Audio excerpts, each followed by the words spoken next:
అమ్మవారు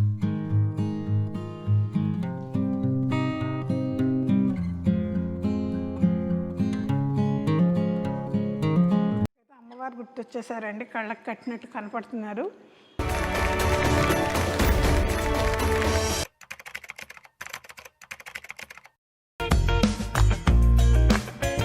హలో అండి, నేను మీ Anupama from flavours of Anupama. Pulihora అంటే పులిహోర కూడా పెద్ద పిండి వంటేనా అనేవాళ్ళు చాలామంది ఉంటారు. పిండి వంట కావచ్చు కాకపోవచ్చు, కానీ మన ఆంధ్రులకి బాగా నచ్చే విషయం మాత్రం పులిహోరే. ఇందులో మన పులిహోరలు చాలా ఉన్నాయి, మనం చేసుకునే పులిహోరలు. కానీ ఈసారి నేను మన పులిహోర తీసుకురాలేదండి, తమిళనాడు నుంచి దమ్ పులిహోర తీసుకొచ్చాను. ఇది మధుర మీనాక్షి టెంపుల్లో చేస్తారండి. దీని స్పెషాలిటీ ఏంటంటే, మనం చింతపండు పులుసు కూర్చొని ఉడకబెట్టి అయ్యో అడుగంటింది అంటలేదు అని దానికి బేబీ సిట్టింగ్ చేయాల్సిన అవసరం ఉండదు. ఇది అన్నం సగం ఉడికిన తర్వాత అందులోనే పులుసు, ఉప్పు, పసుపు వేసి తిప్పేసి ఆ తర్వాత దాన్ని తాలింపు పెడతారు. ఇంకో విశేషం ఏంటంటే, దీంట్లో పచ్చిమిరపకాయలు పడవు. కొద్దిగా కడుపులో మంటలు వచ్చేవాళ్ళు, అలాంటి వాళ్ళకి ఇది పర్ఫెక్ట్ పులిహోర అండి. సో మనం వెళ్ళి చేసేసుకుందామా. మనం నెక్స్ట్ పులిహోరకి బియ్యం వండుకుంటున్నాము. సో 1.5 కప్పు నానబెట్టిన బియ్యం కాబట్టి 1.5 కప్పు నీళ్లు పోస్తున్నాను నేను. ఇది 1 కప్పు బియ్యం దీంట్లో వేస్తున్నాను. ఎందుకు ఇంత తక్కువ పులిహోర చేస్తున్నారు అంటే, మామూలుగా ఇంట్లో 2-3 మనుషులు ఉంటారు, 2 రకాలు ఏదో ఒకటి చేసుకుంటాం. ఇంతకన్నా ఎక్కువ చేసుకోవాలంటే నేను అన్నీ పెడతాను, మీరు 2, 3, 4 టైమ్స్ కూడా చేసుకోవచ్చు, ఫ్యామిలీ సైజ్ బట్టి. ఇదైతే 2 మనుషులకి సరిపడా పులిహోర. నన్ను కొద్దిగా 70% పైన ఉడికిందండి. నేను పోసిన నీళ్లు కూడా బాగా ఎగిరిపోవడానికి వచ్చినాయి. దీన్ని కొద్దిగా మనం చింతపండు పులుసేసి దమ్కి పెట్టుకుందాము. కొంచెం చింతపండు పులుసు,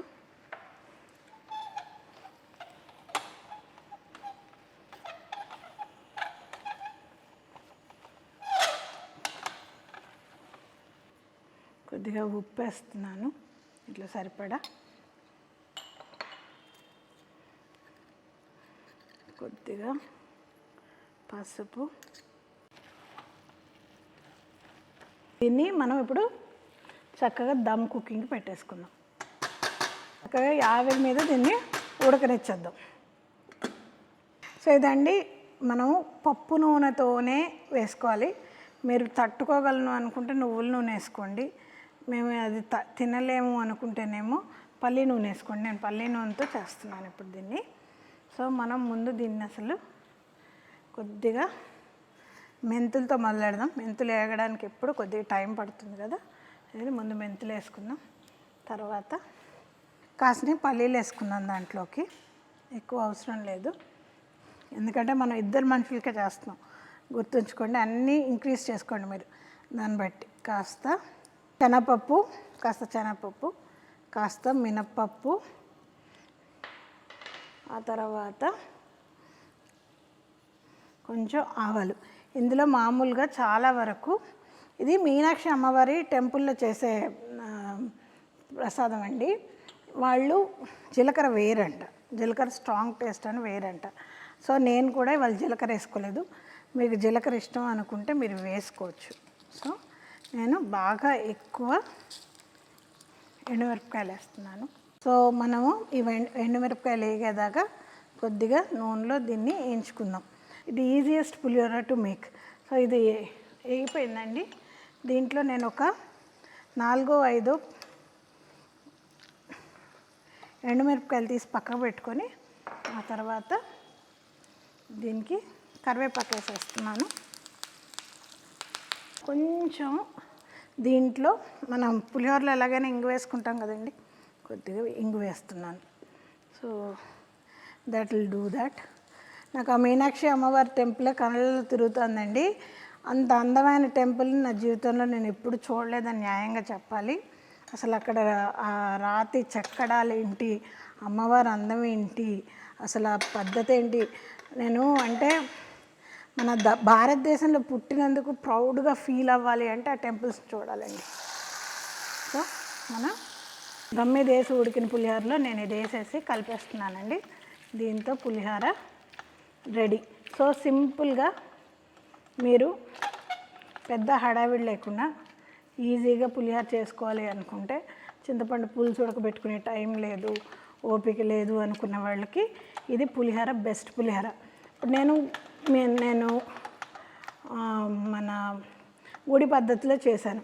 మీరు అలా చేయక్కర్లేదు, మీ నార్మల్ పులిహోర తాలింపేసి కూడా కలుపుకోవచ్చు ఇందులో, అది కూడా బాగానే ఉంటుంది.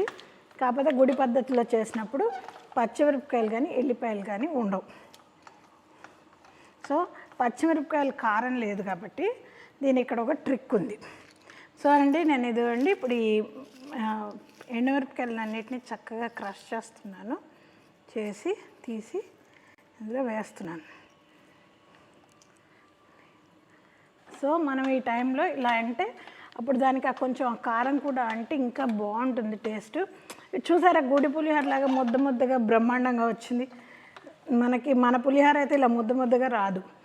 మనం మీనాక్షి అమ్మవారి గుడి పులిహోర అంటే దమ్ పులిహోర ఇవాళ నేర్చేసుకున్నాం. ఇది మధుర మీనాక్షి టెంపుల్లో చేసే దమ్ పులిహోర అండి. ఇది ఎలా ఉంటుందో చూద్దాం. చాలా సింపుల్ ఇంగ్రీడియంట్స్తో సింపుల్గా చేసిన పులిహోర కదా ఇది.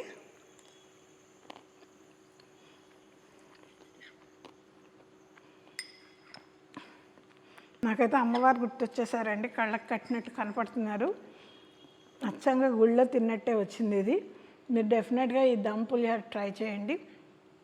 నాకు ఇది ఎలా కుదిరిందో కమెంట్స్లో పెట్టండి. ఫ్లేవర్స్ ఆఫ్ అనుపమకి సబ్స్క్రైబ్ చేయడం మాత్రం మర్చిపోకండి. Like, comment, share and don't forget the bell icon. So signing off, your Anupama from flavours of Anupama.